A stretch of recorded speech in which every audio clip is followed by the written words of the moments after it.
دنیا کې د عذاب نه سړی په څه باندې بچ کیږي؟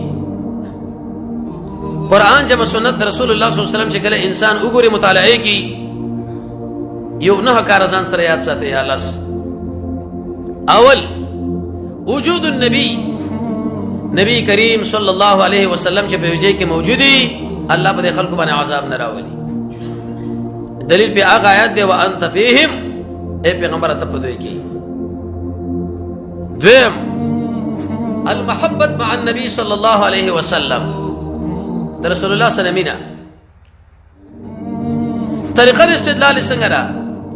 ابن قیم په بدایع التفسیر کې لیکي دویم جلد کې چې پیغمبر په یوځای کې موجود دی عذاب نه راځي، نو په کوم ځای کې چې مینا د پیغمبر موجود دی هغه مولانا په طریقه ولا نه راځي، خو یقیني مینا نه بریلیانو شین ګمبد ته مدینه دا قربان دي شبه واغه دی او داله او سنت طریقه باندې عمل به نه کوي.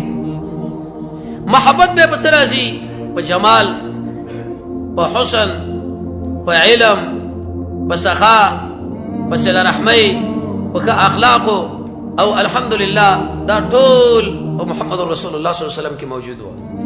جمال خو په هغه اندازه کې او کشمس فی کبد السماء وضوءها يغشى البلاد مشارقا ومغاربا ما احسن منك لم تر قط عيني ما اجمل منك لم تلد النساء خلقت مبرئا من كل عيب كانك قد خلقت كما تشاء.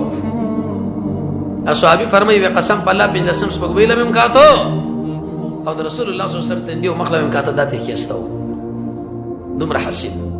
خدا کله پیغمبر بعض خلکو د بعض امامانو د پاره پرې خود اس د بل طرف باندې لاړې د حدیث پرې خود وی جی زکات الجنین زکات الام، د مور علاله غد ماشوم علاله دا غد غوا په خېټه کې چې کوم بچي دا غمل د مور په علاله وی نه جی الته بازار لکاب رو باسي دا بچي به د علاله لکه څنګه د مور علاله کړ ورکه پیغمبر چې ویل د تاسو وای اخلاق وڅ کوي. رسول الله صلی الله علیه وسلم انما بعث ليتمم مكارم الاخلاق، کله یو سوې کله بل درې سو شپې ته خو نه پکې ټول موجود و، 200 ایجابي یو شپې ته سلبي. او شجاعت مدینه منوره کې څنګه غوغا راغله بلا د مصیبت ته دار واغه ترڅو پر چې خلکو اسیر راغسي پیغمبر دغه خون راغی مې یریږي چې نشتا او اخلاق ته منع چې کافر د اخلاق د وجه نه مؤمنان شو. دریم الاستغفار، الله نه عفو وکړل. قرطبي د عبد الله ابن عباس نقل کړي دی وی چې کله یو سړی د رب العالمین نه بکنه وغواړي اگر که څومره ګناګار ولی نه غیر مسلم ولی نه مسله نرميږي.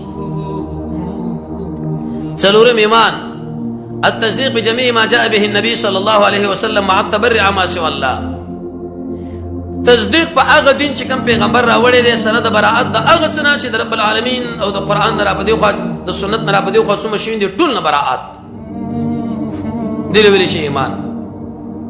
شپږم شکر د رب العالمین د انعاماتو، خو شکر دا معنی نه توای را چې به تور مثال ډوډۍ خو اخر کې شکر. ابن قیم لیکي الجواب یو کتاب لیکل الفوائد پر یو جلوړی کې اې دې ټول کتاب حاصل دار چې په کوم ځای کې کوم نعمت رب العالمین درنه وخت را حاضر کا ظهور اثر نعمت الله تعالی قلبا بدنا جارحا.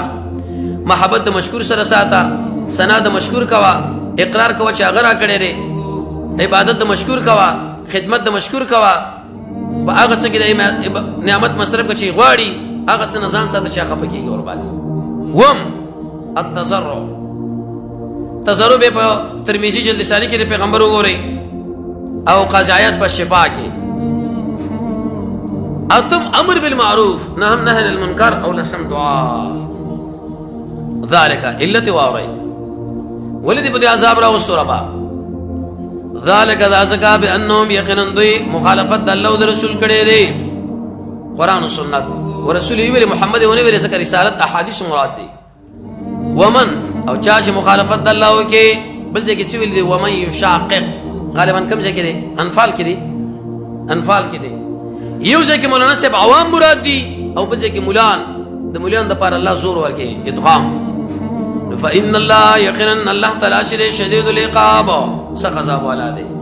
په دې وخت کې سکجوري مجوري وسو زولي یو د دې خلکو ویلو ودا خو فساد تاسو وکي او جهاد خو نه دی لا فساد دی. جواب دا چې د الله امر دی. او به عبد الحسن بن ثابت دې شیرونه ویلي دي بل بویرا چې د علاقه کې دا ورونه بل شو زکه دې کې به خپل شیرونه ویلي